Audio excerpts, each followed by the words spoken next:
This vegetarian. Yes. Hangang. Yeah. It is our Hangang and just in winning the Nobel Prize. Yes. Yeah. It is after just Hangul날. Mm. Yeah, it is 10 That's right. October. That's right. Yeah, Yes. and October in the morning. We are quite surprised and really huge congratulations. So I just write my third question. Reflections on Hangang's Nobel win. With Hangang winning the 2024 Nobel Prize in Literature, Korean literature has reached a new milestone. What significance do you believe this achievement holds for Korean literature's global standing? How would you assess the impact of a win? Yes. So first of all, yes, I think it's wonderful news, and I, congratulate the author Hangang very warmly. It was a delightful surprise. I think I don't really keep track of like when awards are going to take place and things. I only knew about the Nobel Prize for Literature being announced the date of it because I think the night before someone had emailed me asking if in the case that a South Korean author wins the Nobel Prize, please could I have an interview with you tomorrow? And I thought, oh, okay. So I looked it up. I was like, okay, they're going to announce it tomorrow at noon. I never replied to this person because in principle, I don't take interviews for media. I like to do these kinds of interviews or seminars. But so I hadn't been following. I don't usually follow awards and things, only if I'm called upon to interpret, or if I hear of an announcement and things like that. And I remember just looking up very quickly the night before, checking up, articles. And I remember there were other authors that were being predicted, and I think the UK media was basing their predictions on betting agencies. They have betting agencies. And then I was just looking through, and I think Hangang was listed at 33 to 1. And I remember thinking the day after, whoever bet on her must have made a lot of money. Sorry, I don't mean to. But but I remember thinking, oh, okay, this is very interesting. I wonder. And then I completely forgot about it again. And it wasn't until my sister-in-law from the States, actually, she messaged me. And I thought, oh my goodness. And then I got text messages from other people. I'd gotten lots of missed phone calls and the like. And so it was a delightful surprise. And I think it was probably one that many people were surprised, not because she's not a good writer or anything like that by any stretch of that. I think a lot of people felt like, but as one commentator, I think in the media said, it had particularly to do with the age. They said, maybe, she hadn't yet been sort of talked about as much because she's relatively young. And the Nobel Prize has a history of basically having more, sort of older writers, and also of a certain kind of profile as well.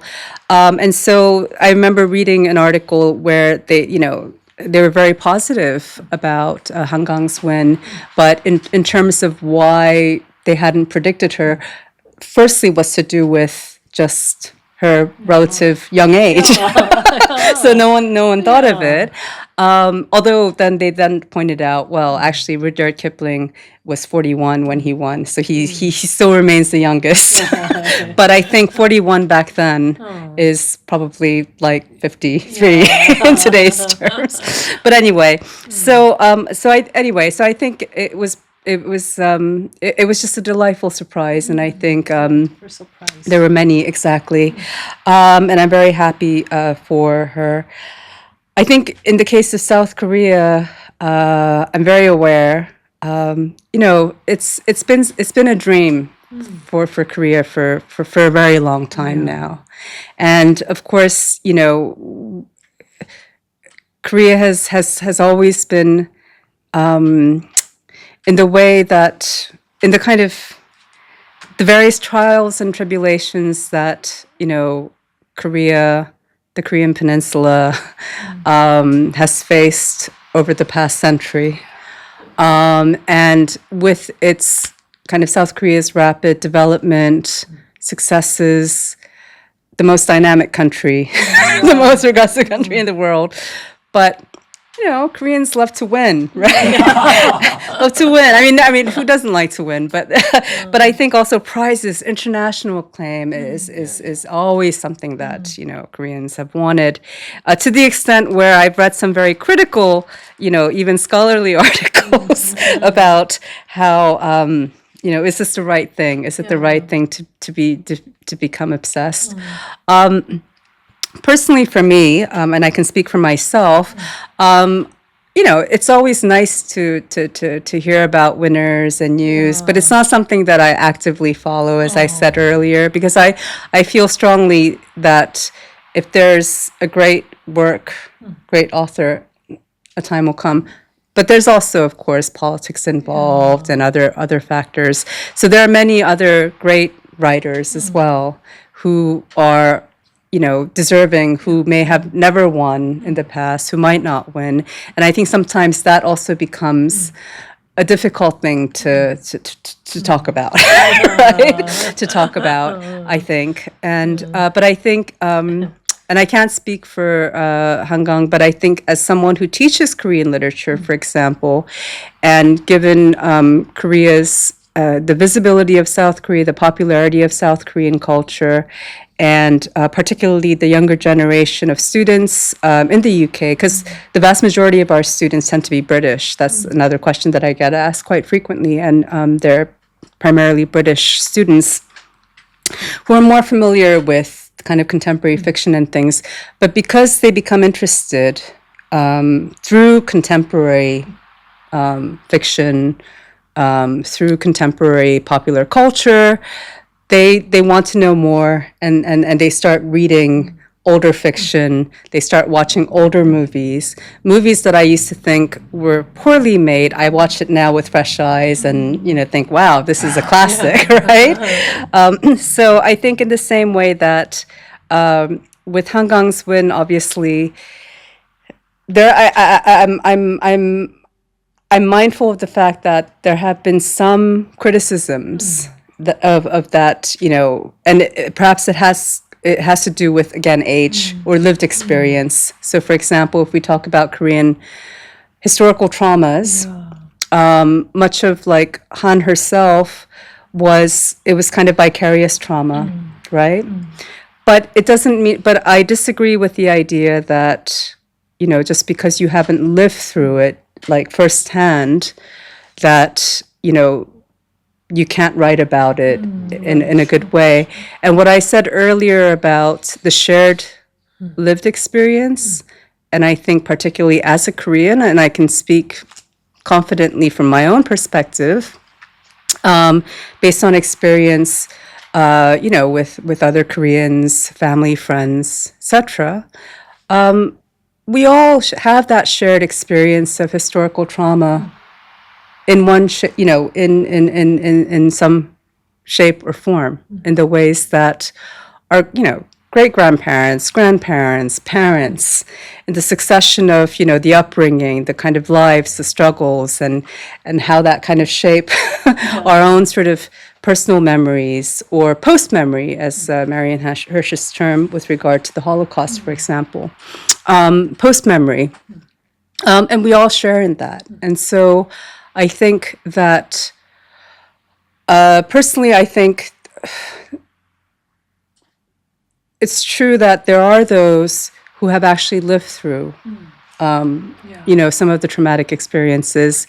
And of course, and among writers, we have a number of celebrated authors and poets who have, been imprisoned, tortured, in the age of, during the authoritarian regimes, who have suffered, but who continue to write about, these, the grievances, that came out of a very difficult socio-political situation. and who wrote so eloquently and expressed.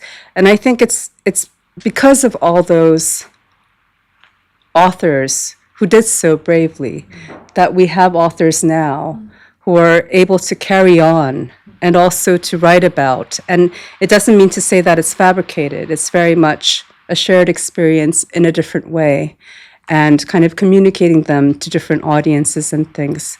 So I think that I think it's and personally, in terms of Han Gang's writing, I think the way that she captures, as the Nobel Prize Committee said, it's just the human emotion, the kind of the ability to express the kind of lived humanity, basically, the lived experiences of humanity, and not necessarily based on firsthand experience, but even as a shared, kind of in a post-memory situation. But in order to kind of convey that, I think she has, a gift for that. But it doesn't mean to say that, she kind of emerged in a vacuum. I think it is kind of a collective, because there were, she's among just many others, who came before, who coexist, who are present. So I think in that regard, South Korea has much to be proud of, because it is kind of a collective, I think, representation. And it's not always an easy thing to talk about. And I think I told you on Friday, one of the reasons I don't like to talk about politics and, literature, and especially with spontaneous, because it gets very, I have lots of thoughts. I think there's a lot of perspectives that we have to take into account. And I think, but above all, I think it's wonderful that at least, South Korea, and also just from a gender point of view, woman, right? First Asian woman, to get it. So I think it's great. But I can't remember what exactly the specific subset questions you had, but I just wanted to kind of, I hope what I said sort of addresses some of the aspects that you mentioned. I think because some of the sub-questions you asked, I don't know how to answer them, because I'm not someone who necessarily puts importance on awards necessarily. But I think this is kind of recognition, not just for the individual author, but I think for kind of the Korean literary scene. And we have to remember that and be thankful. I think this time is quite a kind of one of the crucial timings, because it is our kind of response is very vivid.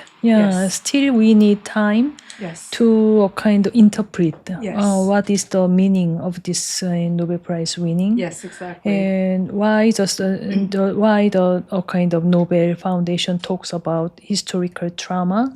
When they evaluate kind of about Han Gang. Why a kind of society talks about her age.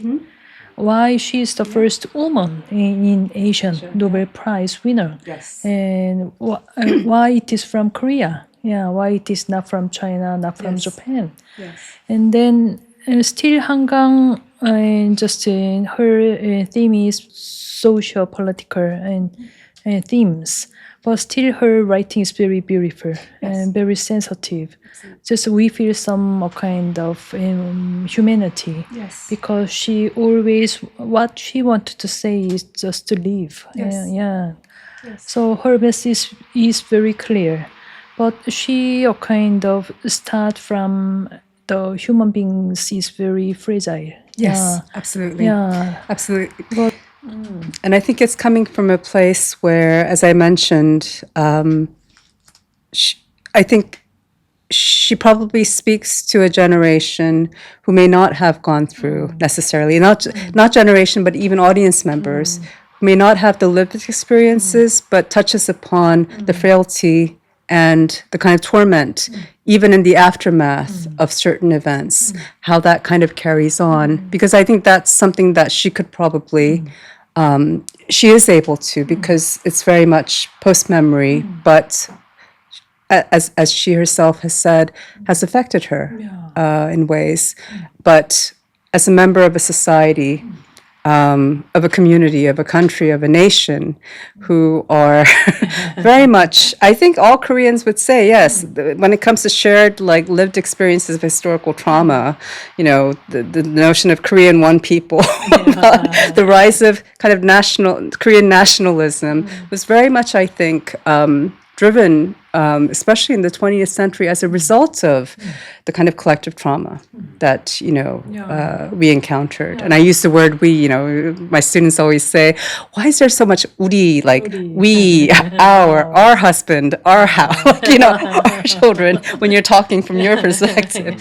But yes, so I think if we consider it in that way, no, absolutely, I think, and as for, I think there was one question just a friend asked me informally, and I think my answer was, well, you'd have to ask the Nobel Committee to, I'm not like, I think it was in response to, they had read a critical article coming out from South Korea, one of, critical article, and I said, well, it's the Nobel Prize is very prestigious, but in terms of, they have their reasons, so journalists should ask them, not criticize, the author who did, who is just above all a beautiful writer, and it's just a shame that we have. I mean, it's just a shame that this was just our first. I think that maybe we could have had another couple in the past, but no. But I think I think it's a great occasion to celebrate.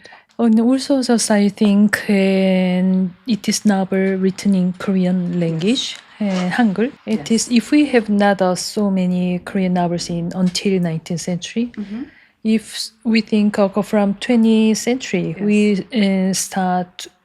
we are kind of actively use Korean writing in Hangul. Yes. Only now this year is 2024. It means almost a kind of 100 years.